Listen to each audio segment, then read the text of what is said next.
Saudaraku sekalian, akan kuceritakan kepadamu keindahan rupa bagindamu Nabi besar Muhammad sallallahu alaihi wasallam.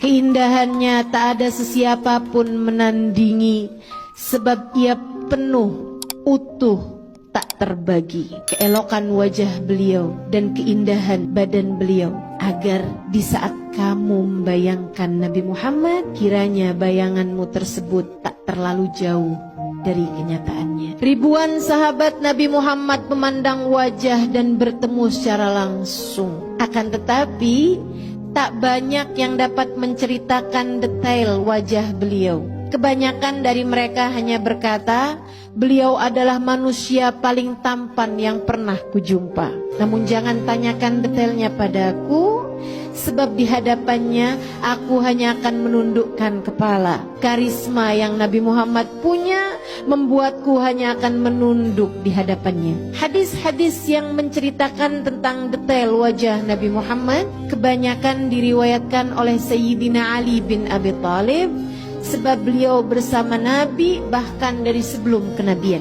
Dan tata bahasa Sayyidina Ali yang indah memudahkannya untuk menceritakan dengan jelas seperti apa raut wajah baginda kita Nabi besar Muhammad sallallahu alaihi wasallam. Dan inilah apa yang dikisahkan Sayyidina Ali bin Abi Thalib. Nabi Muhammad bukanlah orang yang tertinggi di antara kami, meskipun tentu Nabi Muhammad bukanlah orang yang pendek. Namun jika rombongan kami berkumpul dalam keadaan duduk maupun berdiri, Nabi Muhammadlah yang lebih dahulu terlihat di antara kami semuanya. Nabi Muhammad tidak gemuk, tidak pula kurus. Beliau berdada bidang dengan tulang dan bahu yang lebar. Saat berjalan, langkahnya tegap dan ringan. Nabi Muhammad berkulit halus, tidak berbulu banyak, namun beliau memiliki bulu halus dari dadanya hingga ke pusar. Kulit Nabi Muhammad berwarna putih kemerahan, bahkan tatkala beliau sedang marah ataupun malu,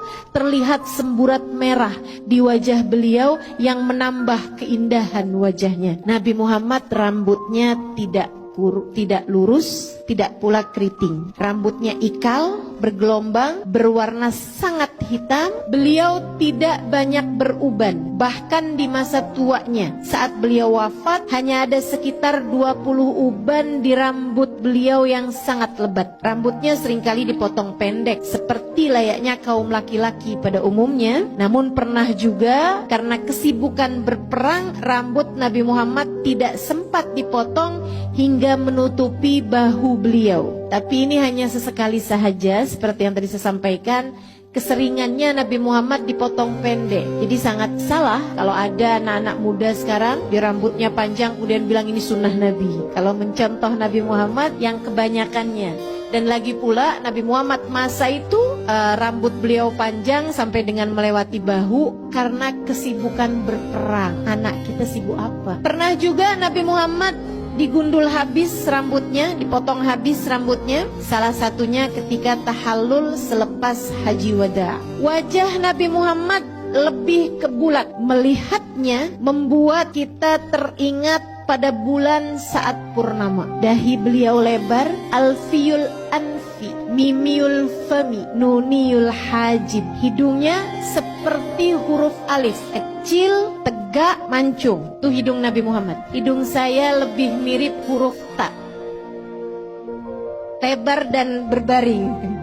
Alfiyul anfi, mimiul fami. Bibir beliau penuh, merah merekah selayak huruf mim. Dan alis beliau setara huruf nun yang terbalik. Bola matanya sangat hitam, bulu matanya sangat lentik dan panjang. Demikian Sayyidina Ali menceritakan, diakhiri dengan ucapan ka'anna syams wal qamar yajriyani ala wajhih. Matahari dan bulan seakan beredar di wajah beliau. Jabir bin Samurah berkata, apabila aku melihatnya, aku selalu saja berkata, pelupuk matanya hitam seakan-akan memakai celak, padahal saat itu Nabi tidak sedang menggunakannya. Dia juga mengatakan, Jabir bin Samurah, wajah beliau bagaikan matahari dan rembulan. Ibnu Abbas meriwayatkan pula mengenai hal yang lain, gigi Nabi Muhammad sallallahu alaihi wasallam berwarna putih, bersih, terawat dan terlihat selalu menggosok gigi dengan siwak. Gigi serinya renggang. Saat berbicara tampak ada cahaya yang memancar keluar di antara kedua gigi seri beliau. Wajahnya bulat dengan tulang pipi yang tidak terlihat menonjol. Lehernya bak lukisan yang elok dan indah, bersih, jernih, layaknya warna perak. Ka'ab bin Malik radhiyallahu taala anhu ardah berkata, apabila bergembira, apabila sedang happy, wajah Nabi Muhammad bercahaya, seakan-akan wajah beliau itu seperti sepotong rembulan. Hadis Rawahul Bukhari. Nabi Muhammad manusia sempurna. Jika dikatakan tak ada gading yang tak retak, ku sampaikan padamu bahwa gading Nabi Muhammad tak